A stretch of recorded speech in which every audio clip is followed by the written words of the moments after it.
One outlet called Donald Trump's arrival in Beijing a high-stakes summit. Another, the very same day, ran the headline Trump's shrinking ambitions on China. A third led with the fact that the Iran war would cast a long shadow over the talks.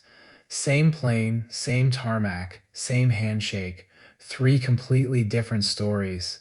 This is AI Command App Media Lens, where we put the day's biggest stories side by side and show you how the lens you read through is shaping what you see.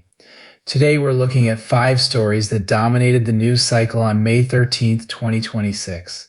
We pulled coverage from 9 major outlets: ABC News, the BBC, NPR, the New York Times, the Wall Street Journal, the Guardian, PBS NewsHour, The Hill, and others.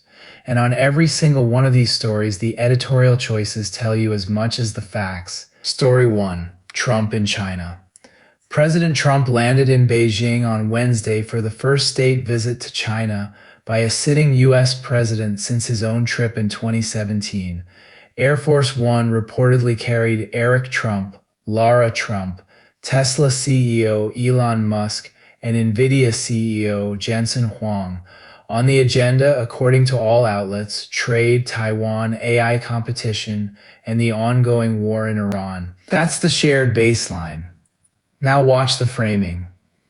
The Hill, leaning toward Washington insider coverage, opened with the guest list. Who was on the plane? Who was meeting with Xi?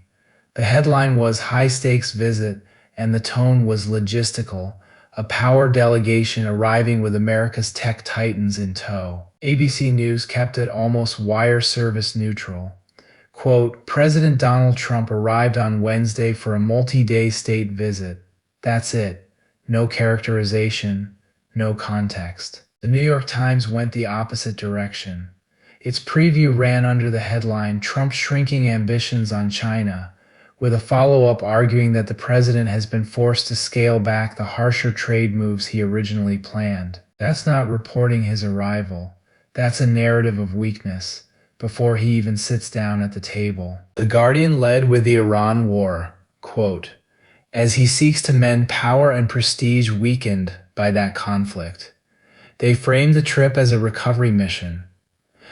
The BBC stayed historical, the first visit by a U.S. leader since his own in 2017, a neutral, almost archival framing. And The Hill ran a separate piece highlighting that the Chinese embassy posted 4 red lines that should not be challenged in the talks, giving the Chinese government's perspective real estate that other outlets didn't. Same trip.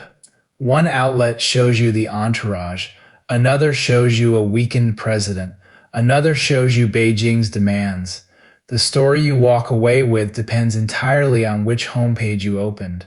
Story 2: The Golden Dome. The Congressional Budget Office released an estimate that President Trump's proposed Golden Dome missile defense system will cost approximately $1.2 trillion over 20 years.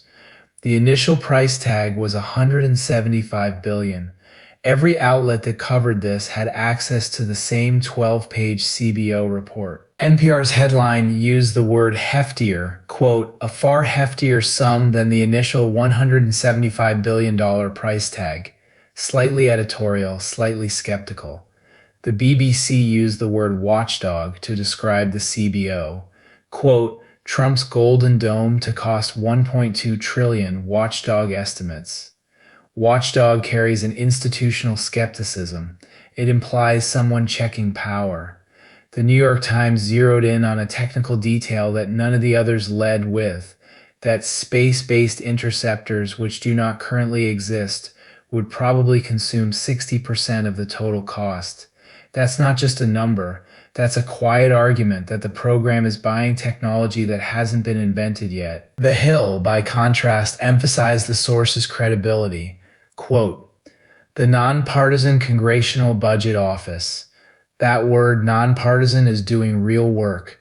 It tells readers, this isn't a political hit, this is math. 4 outlets. Same report. One frames it as expensive. One frames it as institutionally questioned. One frames it as buying vaporware. One frames it as politically credible. Pick your lens. Story 3. South Carolina defies Trump on redistricting. On Monday, the South Carolina State Senate voted 29-17 against extending its legislative calendar to consider drawing new GOP-favored congressional lines. Trump had publicly urged Republicans to back the extension. They declined. The Hill called it in its headline a blow to Trump. That's a Washington frame. Winners and losers, points on the scoreboard. The Guardian used the word defy, quote, South Carolina Republicans defy Trump's demands for redistricting. Defy and demands are loaded. They cast Trump as authoritarian and the state senators as resisting pressure. That's an editorial choice. The New York Times took a third path entirely. Its story wasn't about the vote, it was about one man, Shane Massey, the state Senate's Republican leader. The headline, the South Carolina Republican who defied Trump on redistricting. They quoted Massey at length, warning about eroding fundamental American values. The Times made him the protagonist of a moral story. Same vote. The Hill scored it. The Guardian framed it as resistance. The Times made it a parable about civic virtue. Three completely different things a reader can take away. Story 4. Jason Collins. Jason Collins, the first openly gay player in NBA history, died Tuesday at age 47 after an 8-month battle with glioblastoma, an aggressive brain tumor. 5 outlets covered the death: NPR, ABC, the BBC, The Guardian, and the New York Times. NPR, ABC, and The Guardian led with the same framing, quote, a pioneer for inclusion and an ambassador for the league. Career honor framing. The BBC kept it minimal, quote, Jason Collins, NBA's first openly gay player, dies aged 47. Just the facts. But the New York Times made a different choice. Its lead quoted Collins' 2013 Sports Illustrated essay directly, I'm a 34-year-old NBA center, I'm black and I'm gay. The Times foregrounded the intersection of his black and gay identities. The other outlets noted he was a pioneer for inclusion. The Times let Collins' own words frame the story. The Guardian added a medical detail the others didn't lead with, naming the cancer as glioblastoma specifically. A small choice, but it changes the texture of the obituary. Even in a wire service story about a death, the editorial choices accumulate. Whose voice does the obituary use? The reporters or the subjects? Which identities get foregrounded? Which medical details survive the edit? Story 5. The Iran quote. On Tuesday, a reporter asked President Trump whether Americans' financial situation was motivating his push to end the war in Iran. Trump's answer, quote, not even a little bit. The headline material practically wrote itself. 2 outlets covered it, ABC News and PBS NewsHour. ABC ran it under the quote, Trump says, I don't think about Americans' financial situation in Iran negotiations.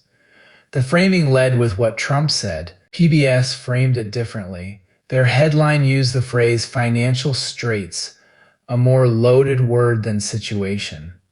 Straits implies real hardship. PBS's framing emphasized the question the reporter was asking and the implicit moral weight of it. ABC emphasized the answer Trump gave. One outlet leads with the quote, the other leads with the question. Both are factually accurate, neither is neutral. So what do we take from this? We saw 9 outlets cover 5 stories today. Not one of them was lying. Not one of them was making things up. But every single story you read came packaged with editorial choices, what to lead with, what word to use, who to quote, what to omit. The headline you click on is not the story. It's a choice about how to tell the story. The most useful thing you can do as a reader is read the same story across 3 different outlets. Notice what's the same, notice what's different. The differences are where the editorial fingerprint lives. That's today's Media Lens. If this changed how you think about your news diet, subscribe and hit the bell. We do this every single day. Same stories, different lenses. See you tomorrow.